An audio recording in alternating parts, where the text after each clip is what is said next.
Welcome to First Mile's Climate Heroes. I'm your host, Bruce Bratley, founder of recycling company First Mile.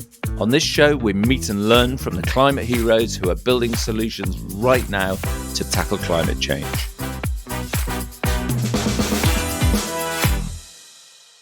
UN predictions say we need to produce somewhere between 50 and 100% more meat by the year 2050. But current food production already makes up 26% of global CO2 emissions and 70% of freshwater consumption. One way to produce more meat is to intensify animal production, but this is cruel, carbon intensive, and generates more waste, which can often contain harmful ammonia, methane, sulfur cyanide, and nitrates. To address the desire for more meat, a new agrarian revolution is emerging with the production of clean foods which are produced away from the farm. And my guest today, Andy Shovel, is founder and co-CEO of This, which produces a range of food that allows you to virtually eat meat without farming or killing a single animal. Andy, welcome to First Mile's Climate Heroes. Hi there, thanks for having me. Great to have you on the show. So, I want to learn a little bit more about you and how you got to do this. And after my rather grandiose introduction, which I wrote, I then went and had a look at your LinkedIn profile, and you did a much better job of introducing yourself on there, which was a plant-based sausage salesman. So I should have just stuck with that. Very kind introduction. Thank you. I head up with my friend Pete, who's the other co-CEO and co-founder, This, and we make a wide range of meat alternative products which are plant-based, and as you noted in your intro, they give you the upsides of having meat without necessarily the downsides. And how did you get to do that? Because I saw your bio is quite interesting. You founded four businesses you founded, including This, on your LinkedIn profile, which was only interrupted by 3 months at McDonald's, which you described as flipping burgers and cleaning loos. Yeah, probably in reverse order in terms of the amount of doing each task. I have been a founder of various companies since I was 21. I'm now 36. So how many is that? 15, 16 years. So been a long time. And I started off appropriately clueless for a 21-year-old and tried to start whatever business I could back then with just not much money, because I didn't have much money at the time. So I had a laptop and a phone, and if you have those things, then an agency business is generally where you will land in terms of what you can start. And so I started a recruitment agency, not knowing anything about recruitment. I took out a couple of Gumtree ads to get candidates in, and then I simultaneously was cold calling companies to try and get my first clients. And I came up with a sort of semi-innovative model at the time, which was try before you hire. So I would facilitate internships for companies for free. And then if they wanted to keep the person after 3 months, then I would then charge them, but they'd have a chance to kind of interview over 3 months at that point. Paid internships, I should add. So that was the model, and the company did relatively well for a sort of child founder, and sold it about 2 years later. But not that much money, but at the time, it felt great and exciting and like a real sort of milestone in my career. So I did that, and then was a bit lost for a few months. And then my godfather he's still my godfather, I was about to say at the time, he took me to a startup restaurant quick service place that he had just invested in as a business angel. And it was called Coco de Mama. And Coco de Mama, many listeners might know, still exists as a chain in the London area and I think national now. But I went to the first store when it opened, and one of the founders was there, and he was having such fun running around cooking all this food and shouting, and it just looked really dynamic and like something I wanted to be involved in. I knew nothing about restaurants. So I committed at that time, that lunch, to going into the restaurant business. I thought it'd be a fun career. And it is quite rock and roll, actually, as it turns out. But for a young man, probably, or a young person, not necessarily for myself now. So I came up with an angle, because obviously I always want to try and be as innovative as possible in whichever space I'm trying to operate in. So the angle at the time was that you couldn't really get good burgers delivered at your home. There was a company called Deliverance, which is now defunct, and there was nothing else. There was no Deliveroo back then in sort of 2011 or something. So I set up Chosen Bun, which is now a small chain of burger delivery restaurants. And we really configured everything for delivery, like the packaging we patented and worked on endlessly. My co-founder, Pete's an engineer by education, so that was helpful. And we used to throw the burger and its packaging to one another across the street. And if it was intact with all the lettuce in the right place on the other side of the street, then we knew we'd nailed it. And eventually we did. So we did that, and that became a sort of local success when we opened the first site in Fulham. And then in 2016, we sold that to a large fast food operator, and then went on to the next thing. And we then had this big U-turn, right? Because we sold meat for a living pretty much in the burger restaurant. And then we decided we wanted to try and get into more sustainable food. And your question was sort of, I guess, how did you get into it? But also maybe a bit of why, or maybe that's to come, I guess. But at the time, there wasn't really a very strong why. I wasn't particularly mission driven, I would say. And I've had this huge journey personally from being relatively agnostic about food and sustainable food and ethical food to now being immensely driven by the mission. And out of environment and animal welfare, I personally am more driven by animal welfare because of the scale of suffering that the food industry presents. And what was the switch point there? Because you're selling burgers. Did you go and see where the meat burgers, where they were being made, manufactured? Were you getting involved in the supply chain, or was it from just sort of reading and learning around it? So what was the sort of the light bulb moment, the switch? When did that happen? Yeah, at Chosen Bun, we didn't dive into the supply chain as far as we could have. I mean, we went to the butchers and to their processing plants, but we didn't go further back in the supply chain. We didn't go to farms. We didn't go to slaughterhouses. I mean, nobody is invited to slaughterhouses, by the way, and there's a very good reason for that. To get to a slaughterhouse, you've either got to work there or work for DEFRA, right? It's very hard to so there's all sorts of well-kept secrets about how these industries operate. But the light bulb moment was, this is what sort of any sanctimonious person says about it. So I feel slightly self-aware about being lectury about it. But the light bulb moment for me was somebody showed me, it was an XXX girlfriend, or maybe 4X's away. And this lady showed me a video of little fluffy chicks on a conveyor belt. They were cheeping as chicks do for their mum. And on this conveyor belt, I didn't really know what to expect. And then a few seconds later, these chicks were ground up by these spinning steel wheels that were macerated alive. And I was absolutely shocked by this. It seemed like some sort of extreme internet content, like the sort of stuff that's on the dark web or something. And I was like, what the hell is this? And I was then told that is absolutely common practice in the egg industry because male chicks don't lay eggs and they can't be used for meat because they're the wrong body type. So they're considered as waste. And so they are either macerated in that fashion or they are put in gas chambers and suffocated. And honestly, it was that moment where I was like, okay, I want absolutely no part of that. I'm not buying eggs because I'll be paying for this machine or this machine's upkeep. So I was like, no, not doing that. Absolutely not. I'm not a chick macerator. I'm not going to pay someone else to do it for me, and I'm not going to do it. So that was it. And then I started finding out, for the sake of sort of consistency, I guess, I started opening myself up to how the rest of my food and drink was produced. And it turns out that the cruelty is absolutely comprehensive through the animal food system. So that was my light bulb moment, really. And it was quite instant. I pretty much gave it all up. Well, first vegetarian for a time, and then I went fully plant-based. So yeah, that was it, really. And do you think we're making progress on the cruelty? Because on the one hand, people are much more aware or becoming more aware of food production, where it comes from. But on the flip side, we've just got these huge feedlots and sort of very industrial farming techniques. And do you think on balance it's getting worse, or do you think it's getting better? You know what's so depressing is it's getting worse. It's desperately sad. But if you take the dairy industry, about 25% of dairy cows in the UK have never and will never see grass, right? Which is a natural God-given instinct that those animals have. They're on concrete from when they're born to when they die. It's called zero grazing, and it's something that we've taken from the US in the name of efficiency.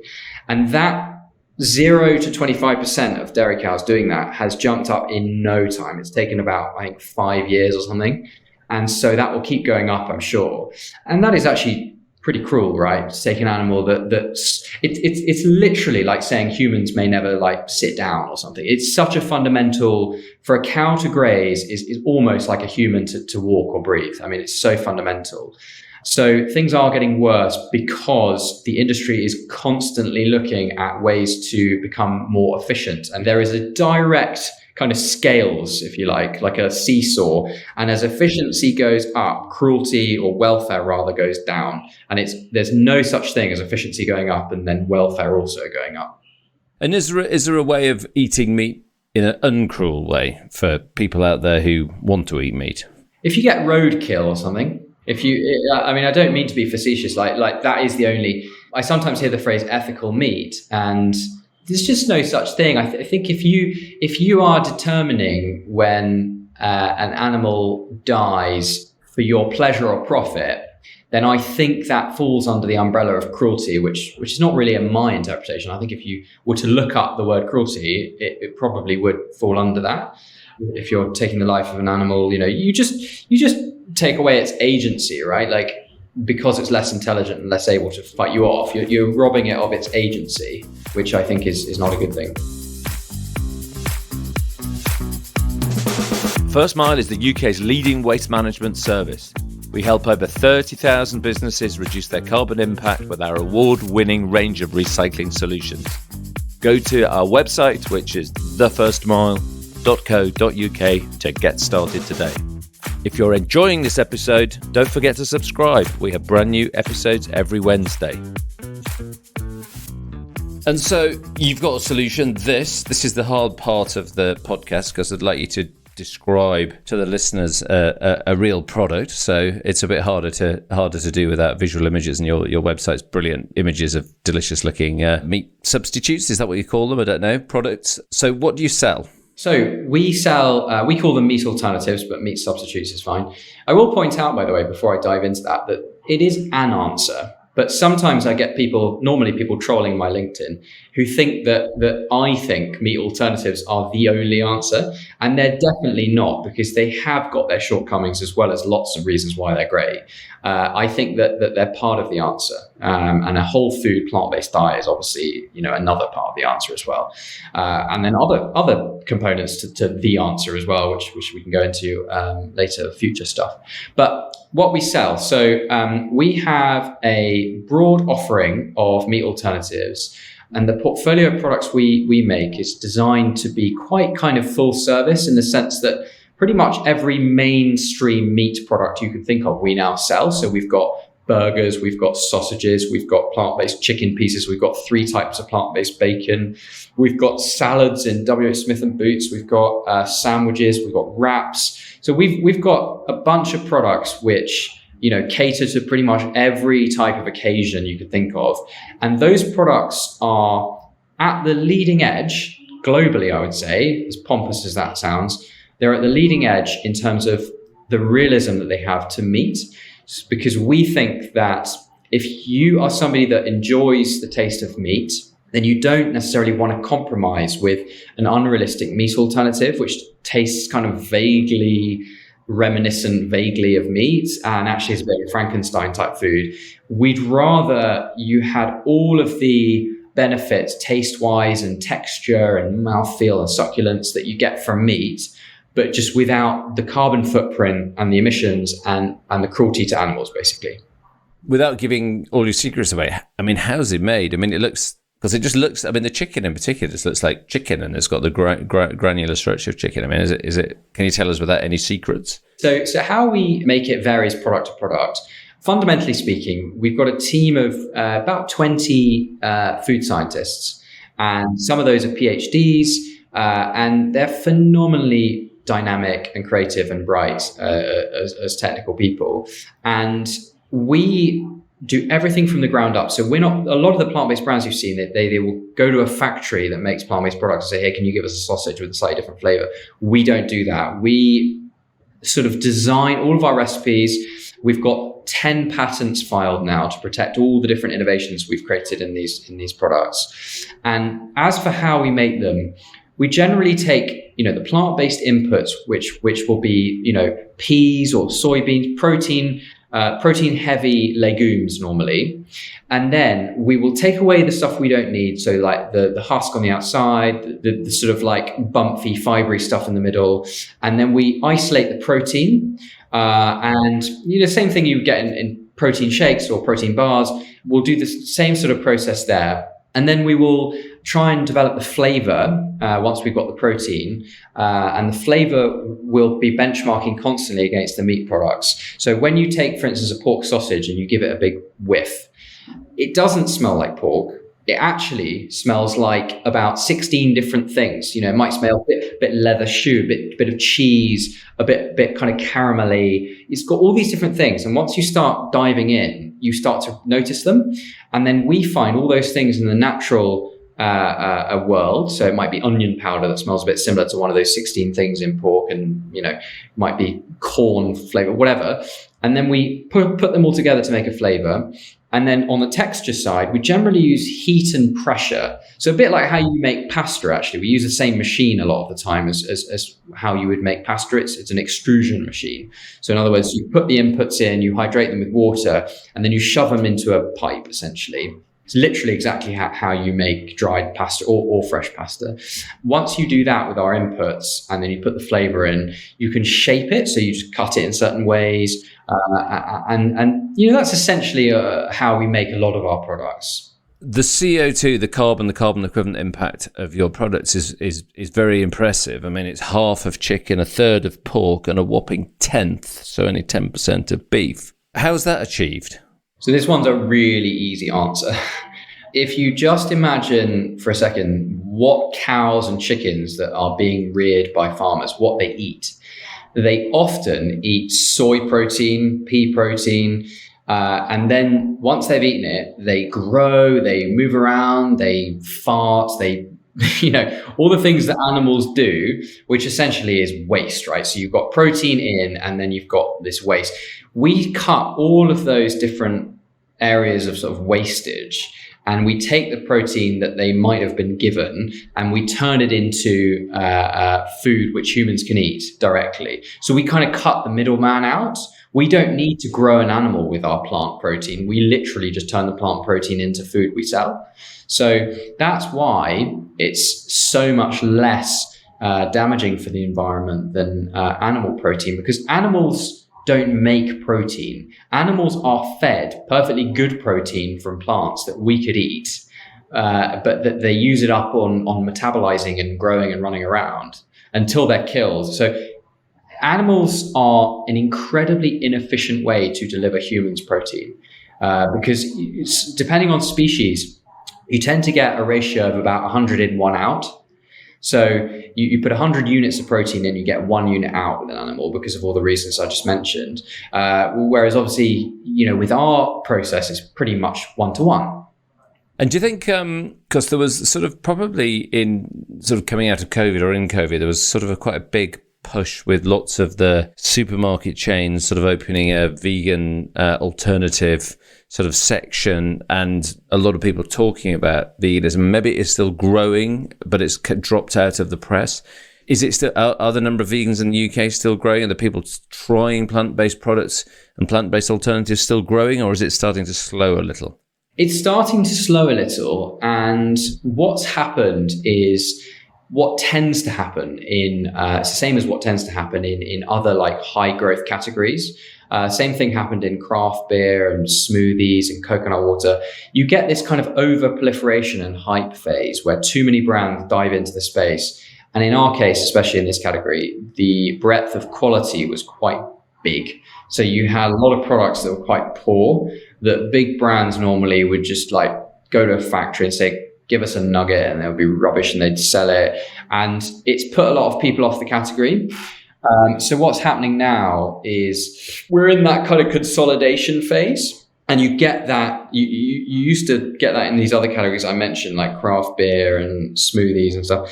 And the supermarkets are, generally speaking, going from, say, 15 brands of plant-based food down to like 5. So on a high level, the category's pretty flat at the moment, maybe a couple of percent in decline, depending on which quarter or whatever you look at. But on the plus side, the quality for the consumer is massively going up because the supermarkets are cutting that tail of products that wasn't really performing and that didn't also deliver on a quality level. And unfortunately, our brand is one of the brands which are being backed by the supermarkets to remain. So even though the category story is for the last kind of 9 months, 12 months, not that compelling, our business is 55% up year on year, partly because of this consolidation. And what do you say to the meat industry when they say you're not going to get enough protein from meat alternatives or a vegan diet? I think it's just misinformation. It definitely is misinformation. Our products are higher in protein or the same as meat for a start. Achieving as much protein as one needs through a plant-based diet is not too much of a challenge. If you're eating any seeds, legumes, lentils, edamame beans, nuts, these things are all very high in protein, and then you've got also protein heavy foods like our foods or protein bars or protein shakes. It's just not difficult, to be honest. And not only is it theoretically not difficult, but there are so many millions of people doing it that it's just obvious. So in sort of stepping back a little bit, what do you think is going to be the sort of tipping point away from industrial farming and the waste and the carbon impact and the cruelty? Is it going to be something, a new technology comes along, which is what Jim Mellon thinks is going to happen, and there's just going to be this paradigm shift and we won't have farming anymore? Do you think it's going to be some sort of social impact where people eventually say, actually, we can't continue like this, or meat becomes so expensive we can't eat it? Or do you think it's going to be a health scare if more and more people become resistant to antibiotics because 2/3 of antibiotics are consumed by or used by the meat industry? What's the thing that's going to get us to the tipping point, do you think? I think the electric car world is a really good proxy to answer this question. So that has been a combination of, I guess, social awareness and product development and ultimately superiority, if not parity at least. So Tesla has made cars which are just as good as petrol cars, if not better. At the same time, people feel like they're doing something good by purchasing and driving one. And I think that matrix of factors of like product development and parity and also social awareness will be the two contributors to us hopefully moving away from such a cruel and intensive animal farming regime. And I think Tesla and other electric car brands have sort of shown that you can go in quite a short space of time, you can go from being a sort of crackpot startup that everybody's sneering at to the most valuable company in the world, more or less. So I think for me, that's where I look to, I get hope and from that. So we like to talk on the podcast about mistakes that we've made. And I noticed that you had 2,000 iterations to get to your 8 launch products. What was the sort of craziest Frankenstein product that came out of those 2,000 iterations that you couldn't sell? God, you don't want to try version 1 of probably anything great, because if it's great, it's probably taken a lot of learning. Yeah. I don't think anything I've been given has horrified me. I've been horrified by vegan products on the market before. We tried, I shouldn't really name and shame actually, but we tried some products from a sort of legacy brand, and we kept them. First we thought we were going to throw these away, and then we kept them, me and Pete and I, because we wanted to give them to mates as a kind of like prank, just because it was so horrible. So I have tried some pretty bad stuff. Just trying to think back to our products. No, I don't think I've tried anything from ours that is truly life-changingly bad.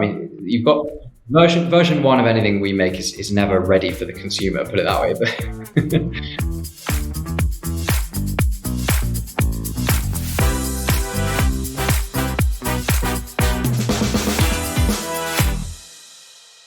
But On this show, we're building a Hall of Fame for climate heroes, and we always ask our wonderful guests to leave something in First Mile's Climate Heroes Hall of Fame. So, what or who would it be? I am going to put the Toyota Prius in the Hall of Fame because the Toyota Prius was the first very popular sort of like sustainability focused vehicle. And I think it will be the first of not just many, but probably all. I think eventually every vehicle will be sustainability focused. And the Prius was our gateway drug as a global society. It's not very pretty and it's not very fast, but it was a huge success. It still is. And it paved the way for, I think, everything else that's happened in the car industry. And so given it's such a big polluting industry, I think it's a very important climate hero. Perfect. Thank you. And if you could recommend a book, a Netflix TV program, film, the best thing that was written on climate change, animal cruelty, being a vegan, activating for change, what would it be? I would probably encourage people to put their brave pants on and watch Dominion, which is on Netflix, I believe. It's a documentary about what goes on behind the scenes in animal farming and how our food is produced. And I say get one's brave pants on because it's not very fun watching it.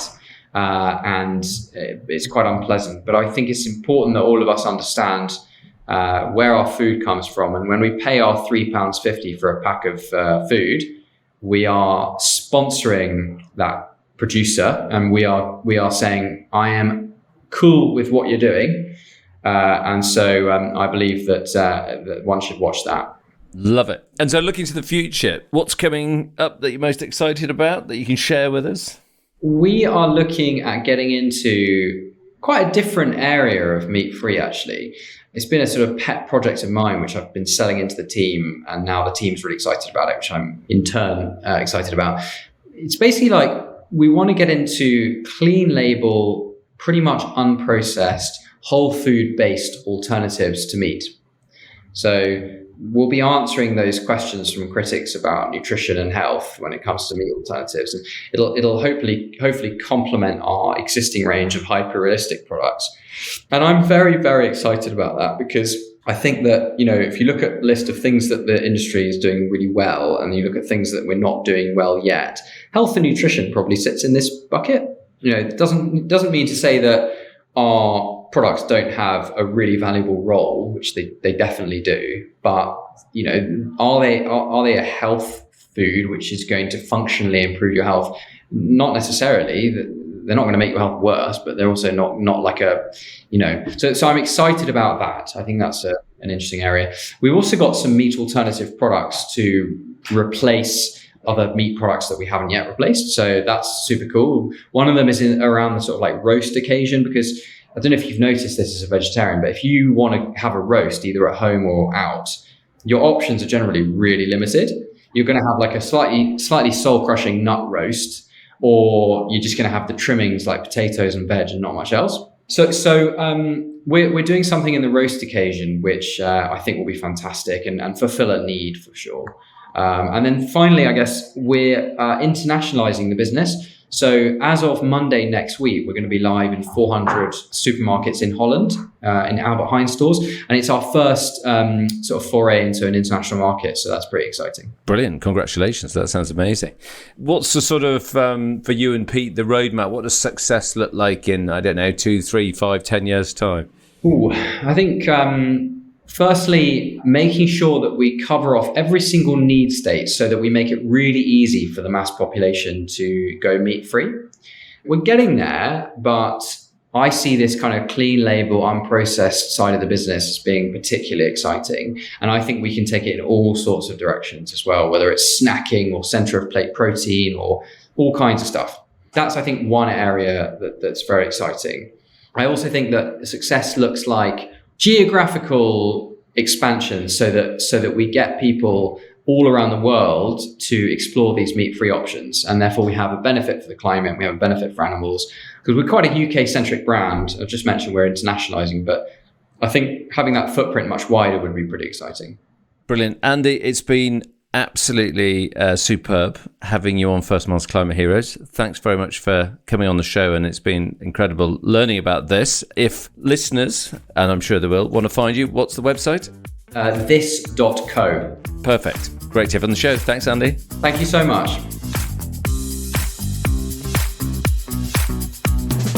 I'm Bruce Spratley, and you've been listening to First Miles Climate Heroes, where we meet incredible people making an impact to tackle climate change. If you've enjoyed this episode, leave us a review and subscribe to the show. We have brand new episodes every Wednesday.